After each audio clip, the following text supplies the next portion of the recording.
Total emergency. That is not rhetoric. That is the official designation declared by the Israeli government after the largest coordinated missile and drone attack on Israeli territory in the nation's history.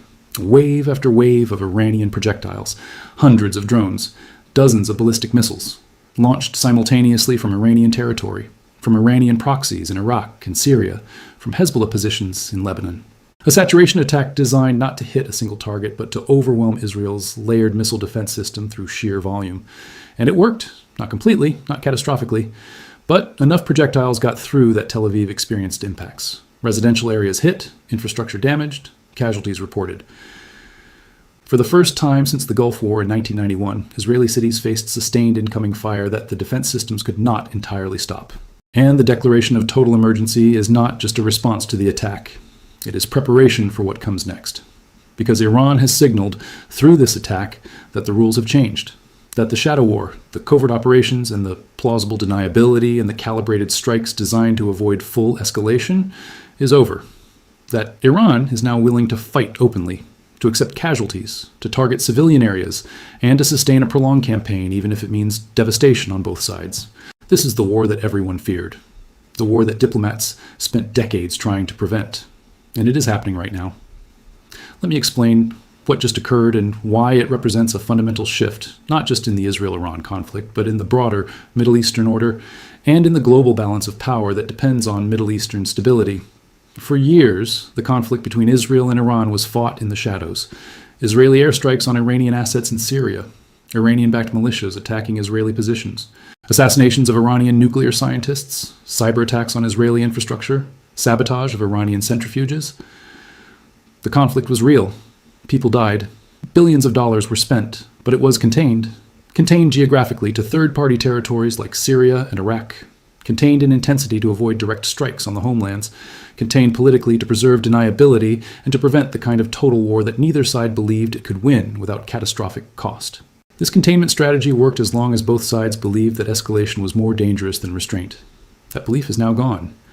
The Israeli and American strikes on Iranian nuclear facilities and on the Iranian supreme leader shattered the containment. Israel and America did not strike proxies. They struck Iran directly. They killed the supreme leader. They attempted to decapitate the regime. From Iran's perspective, this was not a limited operation.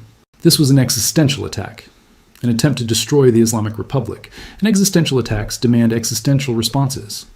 Iran's leadership, now operating under emergency conditions with the succession crisis, creating internal instability and external pressure intensifying, concluded that restraint was no longer viable. That strategic patience, the doctrine of building capabilities while avoiding direct confrontation, had failed to prevent the very outcome it was designed to deter. So the doctrine changed from patience to deterrence through force, from covert action to open warfare, from calibrated strikes to saturation attacks. The wave of drones and missiles that hit Israel was not improvised. This was planned, coordinated, executed with precision that reflects months or years of preparation. The Shahed drones, the same drones used by Russia in Ukraine and now being used by Iran against Israel, were launched in the hundreds. These are loitering munitions, cheap, expendable, slow enough that advanced air defenses can intercept them. But when you launch hundreds simultaneously, when you coordinate them with ballistic missiles that travel faster and higher, you create a problem that no defense system can fully solve. The defense has to intercept everything. The offense only needs a small percentage to get through. Israel's missile defense is among the most advanced in the world. Iron Dome intercepts short-range rockets and artillery shells. David's Sling intercepts medium-range missiles and drones. Arrow intercepts long-range ballistic missiles. The system is layered, redundant, battle-tested. It has intercepted thousands of projectiles over the past 2 decades with success rates that are extraordinary by any standard, but it has limits of capacity. Each interceptor costs tens of thousands to hundreds of thousands of dollars. Each incoming drone or missile costs far less. If the attacker can launch more projectiles than the defender has interceptors, the math becomes impossible. The defense runs out of ammunition, and once the defense is saturated, the remaining projectiles hit their targets. This is what happened. Israel's defense systems performed well. Most of the incoming projectiles were intercepted, but not all. And the ones that got through hit residential areas in Tel Aviv and Haifa and other cities. The casualties are being reported in the dozens, maybe more. The Israeli government has not released full numbers yet because the chaos is still ongoing, and because the political sensitivity of admitting that the defense failed, even partially, is enormous. But the impacts are visible. Buildings damaged, fires burning, emergency services overwhelmed, and the Israeli public, which has lived for decades under the assurance that the defense systems would protect them, is discovering that protection has limits. The total emergency declaration activates Israel's wartime protocols. Reservists called up, civilian infrastructure commandeered for military use, censorship imposed on media reporting of military movements, shelters opened, schools closed. The economy shifts to a war footing. This is not a temporary measure. This is the acknowledgement that Israel is now in a sustained conflict that requires mobilization of the entire society. And mobilization at this scale is expensive, economically, socially, politically. Israel's economy, already strained by decades of defense spending, cannot sustain total mobilization indefinitely. The reserves, the backbone of Israel's military manpower, cannot stay activated for months or years without devastating impacts on the civilian economy. Every reservist called up is a worker removed from the labor force. Every business disrupted by mobilization is economic output lost. The longer the emergency lasts, the weaker the economy becomes. And economic weakness in a prolonged conflict translates into strategic vulnerability. But Israel has no choice. Because the attack was not a one-time event, Iran has signaled that this is the beginning of a sustained campaign, that more waves are coming, that the goal is not to destroy Israel in a single strike, but to impose costs so high that Israel cannot sustain the conflict. This is deterrence through attrition.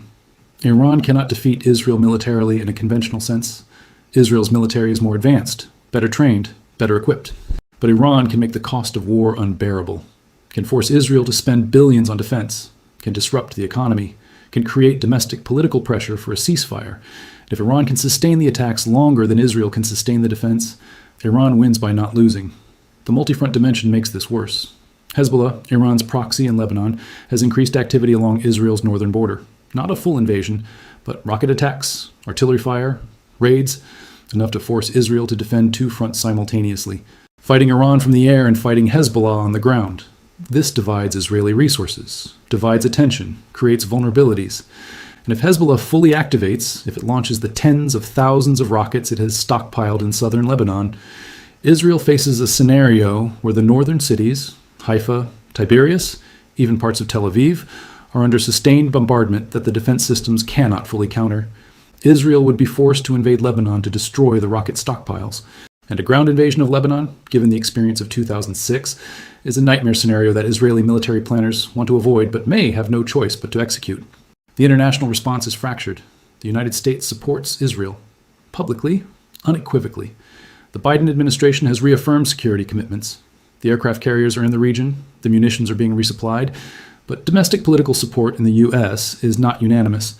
There is a significant portion of the American public, particularly younger voters and progressives, who are critical of unconditional support for Israel, who view the conflict as driven by Israeli provocations, who oppose American involvement in another Middle Eastern war. This creates political constraints on how much support the U.S. can provide and for how long. If American casualties start mounting, if the economic costs escalate, if the war drags on with no clear path to victory, domestic opposition intensifies. And politicians, facing electoral consequences, adjust their positions. The support that seems solid today can erode quickly if the costs become politically unacceptable. NATO is divided. European members are deeply reluctant to get involved militarily. They support Israel rhetorically. They condemn Iranian aggression, but they are not willing to deploy forces, not willing to open their own countries to the risk of Iranian retaliation. Europe depends on Middle Eastern energy. Europe has Iranian communities that could be radicalized. Europe has its own economic problems and cannot afford another conflict. So Europe hedges, offers diplomatic support, calls for ceasefires, but does not commit resources in ways that materially change the balance. This leaves Israel and the United States bearing the burden largely alone. And the burden is enormous. The energy dimension is critical. The Strait of Hormuz remains effectively closed. Tanker traffic has not resumed. 20% of global oil supply is offline. Prices are spiking. Gasoline in the United States is approaching unprecedented levels. Europe is facing energy shortages. Asia is competing for limited supplies. The economic damage is global, and it is escalating. Every day the strait stays closed is another day of lost production, another day of rising prices, another day of inflation that central banks cannot control. The war is not just a Middle Eastern problem. It is a global economic crisis, and the longer it lasts, the deeper the crisis becomes. The civilian toll is catastrophic and growing. The Israeli strikes on Iran caused significant casualties.